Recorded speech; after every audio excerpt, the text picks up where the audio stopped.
don't know if I'll ever be happy again. I'm a 25-year-old single dad. My high school girlfriend Samantha and I had our baby in the very first year of our marriage. Our son Liam has autism, but I never treated him different. But unfortunately, his mother did. Samantha couldn't love him, and I still don't understand why. Because Liam always loved her. Whenever she came close to him, he stretched his loving arms just to be in her lap, but Samantha turned her face away in disgust. Our marriage didn't last.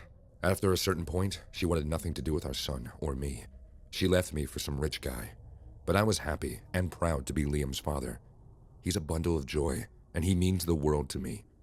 Many of my relatives told me to remarry, as a dad isn't enough to raise a baby, but I wanted to prove them wrong. Parenthood doesn't depend on gender. It depends on love and care. Liam and I built our small world with joy. He would often look out the window and point to the neighborhood kids, saying, "Dad, they say I'm different. Different, am I?"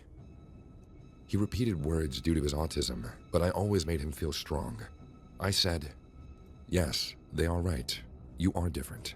You are more kind, joyful, and mostly strong than any of them. That's why you're different. Don't let anyone tell you less than that." And the smile on his face rose again, hearing this. Liam's brain had a slow development, so though he is 9, he behaves like a 5-year-old. I could see people noticing him whenever we were out, but I always kept my head high so that he realized that his dad was proud of him. Parents need to stand up for their kids, and I did exactly that for my son. Liam and I always went out for dinner every Friday night. He loved eating burgers, so Friday night was fast food night.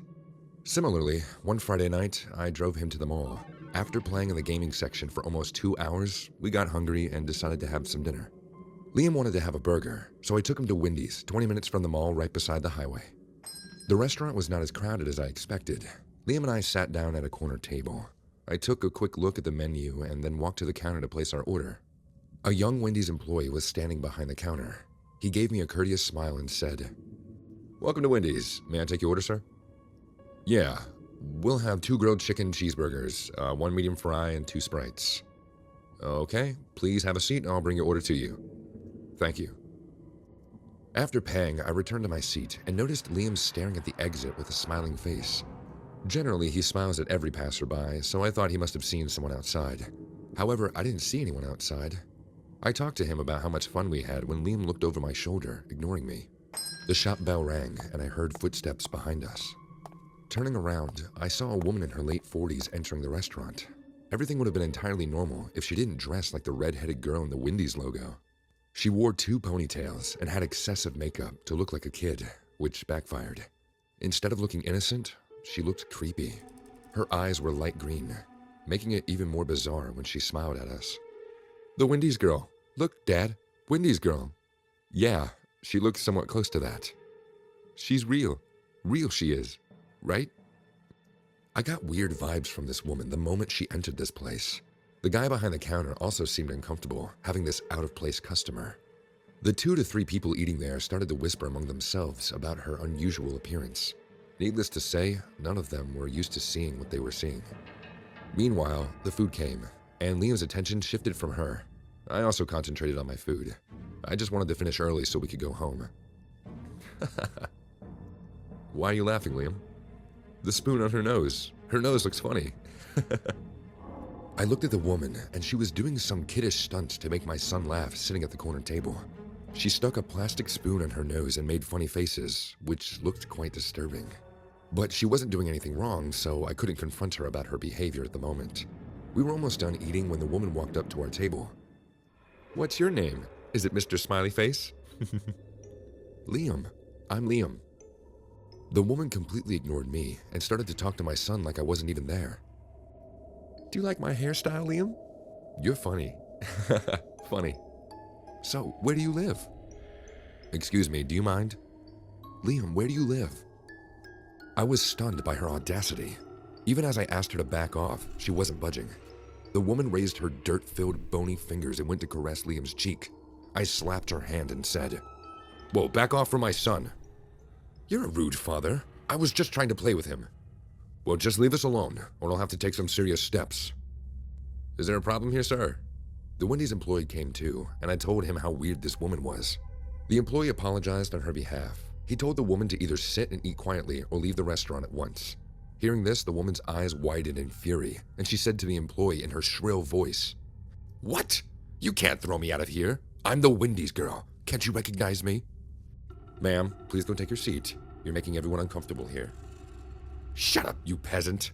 Go to hell with your restaurant." The woman insulted the employee and did something even more hateful after that. She walked up to her table, spat on her food, and bumped the table on the floor. Creating a big scene, she left the restaurant. What a psycho. You should call the police and report her. I will. We have CCTV for a reason. The employee went to call the cops, and I left the restaurant with Liam. We sat inside our car and drove home. The neighborhood we live in is still under construction, so very few houses had residences. After sundown, it felt like an abandoned village. I was unlocking the door while Liam stood beside me. "What is it now, Liam?" I asked without looking at him. "She's making faces again." "What are you saying?" "The Wendy's girl." My stomach dropped as soon as Liam said this. I felt my hand getting numb. "She has a knife, like the one in our kitchen." I immediately turned back and saw that freaky woman dressed like the Wendy's girl was now running at me at full speed, holding a big sharp knife in her hand. There was hatred in her eyes and anger on her face, but her creepy smile still retained. She looked like the Wendy's girl from hell. I started to panic as I had no weapon to protect my kid or myself from this psycho woman. I prayed to God for the door to unlock somehow. It was the easiest task of my day, but that moment, it felt like the most challenging job I was compelled to do. Her crazy chuckle was coming closer, and when she was a few inches away from striking me, I managed to open the door and drag Liam in with me. But even though I got in, Liam got stuck in between as the psycho woman grabbed his other hand. "I like this kid. Let him go, you witch." I tried to free my son's hand from her grasp, and she stabbed me in the arm. Writhing in pain, I let go of Liam's hand out of reflex, and the woman picked him up and started to run. The knife was stuck in my flesh. I was bleeding horribly, but I still got up and took the knife out. Piercing my veins, the knife came out, spilling blood like a horror movie. "Dad! Dad!" I heard Liam's cry and watched the lady running down the road abducting my son. I ran like a cheetah. I forgot about my wound. All I wanted was to save Liam. She might be one sick psycho, but she wasn't faster than me. I caught up with her, grabbed her red hair, and pulled her so hard that a patch of her bloody scalp came out. She screamed in terrible pain and dropped Liam on the hard concrete. Liam's head hit the ground, and while I was busy picking him up, the lady ran away. It's been a week since my son has been in a coma. The Wendy's guy has filed a complaint about this woman, and I too have been to the cops. They're searching everywhere for her, but still no lead. I'm pretty sure it'll be hard to recognize her without the Wendy's girl costume. Day and night, I'm praying for my son to wake up and that psycho woman to get arrested for what she did.